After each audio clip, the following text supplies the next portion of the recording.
Hello everyone, welcome back to my channel. आज मैं आपके लिए बहुत ही एक आसान रेसिपी लेके आई हूँ। मेरी रेसिपी का नाम है खट्टा मीठा आम का अचार। अगर आपको आम का अचार बनाना नहीं आता है तो ये वीडियो आपके लिए बहुत ही फायदेमंद रहेगा। इस रेसिपी को आप एंड तक देखिए। मैंने यहाँ पे बहुत सारे टिप्स शेयर किए हैं आपके साथ, तो चलिए देख लेते हैं क्या क्या चाहिए इस रेसिपी को बनाने के लिए। तो यहाँ पे मैंने ले लिया है आम 1.5 किलो जैसा, ठीक है।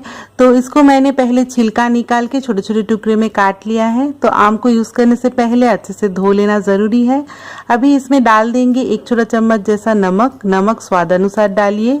फिर मैं यहाँ पे डाल देती हूँ 1 छोटा चम्मच हल्दी पाउडर, ठीक है। इसको अच्छे से डालिएगा। अभी इसको जो है मिक्स करना है, हाथों की सहायता से इसको मिक्स करके बहुत ज़्यादा धूप आती है ऐसी जगह पे रखना है 2 से 3 घंटे के लिए, ठीक है। तो आप इसको बालकनी में भी रख सकते हो, विंडो साइड में भी रख सकते हो।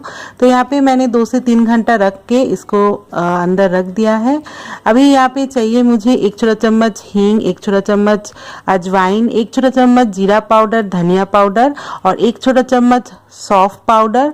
और यहाँ पे चाहिए मुझे 1 छोटा चम्मच कलौंजी, 2 छोटा चम्मच अदरक पेस्ट, 1 कप चीनी।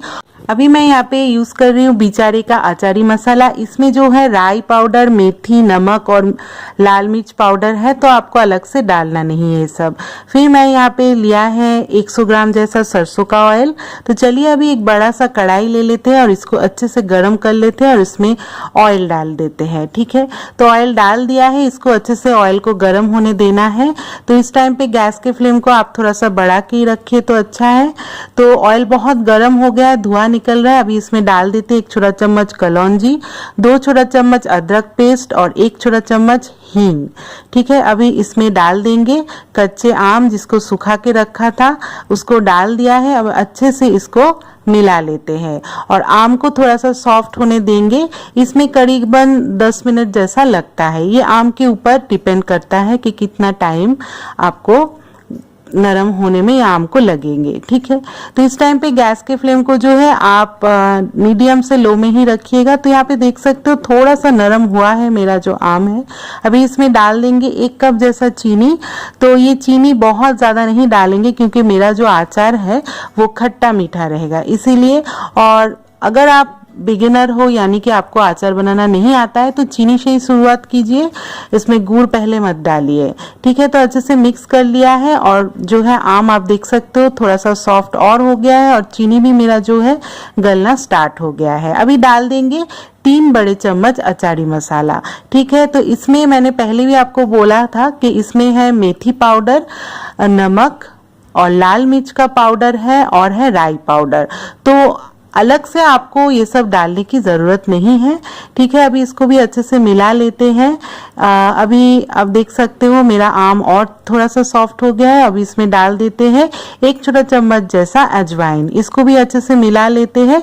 इस टाइम पे गैस के फ्लेम को आपको मीडियम में ही रखना है और इसको ढकना नहीं है, ठीक है। अच्छे से ये पक जाएगा। इसमें करीबन पूरे आम को जो है बनने में करीबन 15 से 20 मिनट लगते हैं, ठीक है। अभी डाल देंगे थोड़ा सा नमक क्योंकि मुझे नमक थोड़ा सा कम लगा था, तो आप चख के देख लीजिए, उसके हिसाब से डालिए, ठीक है। आप देख सकते हो मैंने बहुत ही अच्छे से इसको मिला रही हूँ। और सारे जो मेरे मसाले हैं, धनिया, जीरा, सौंफ, सभी को मैंने अक्खा जो है हल्का सा रोस्ट कर लिया था ऐसे ही तवे पे, कोई ऑयल नहीं डाला था, ठीक है। फिर मिक्स में पीस लिया था। अब डाल दिया है विनीगर 1 छोटा चम्मच जैसा। विनीगर जो है अचार को बहुत दिन तक अच्छा रखेगा, कई महीनों तक, 6 महीनों तक अचार को अच्छा रखता है। तो अभी आप देख सकते हो मैंने डाल दिया है 1 छोटा चम्मच जैसा धनिया, जीरा और सौंफ पाउडर। इसको भी अच्छे से मिला लेते हैं। तो करीबन मेरा जो अचार है वो रेडी हो ही गया है। सारे जो ऑयल है आप देख सकते हो पूरा ऊपर आ गया है, इसका मतलब अचार रेडी। गैस बंद कर दिया है। अभी इसको पूरा ठंडा करेंगे, पूरी रात भर इसको ठंडा होने देंगे। अगले दिन नेक्स्ट डे मैं इसको ऐसे कांच के बॉटल में, आप जो भी बॉटल में रखना चाहते हो, कांच के बॉटल में रखोगे तो बहुत अच्छे से रहेगा, वो बहुत दिन तक, कहीं नहीं महीनों तक ये चलेगी। तो मेरा यम्मी सा अचार रेडी हो गया है। इसको आप चावल के साथ, रोटी के साथ, पराठे के साथ परोसिए और इसका मज़ा ज़रूर लीजिए।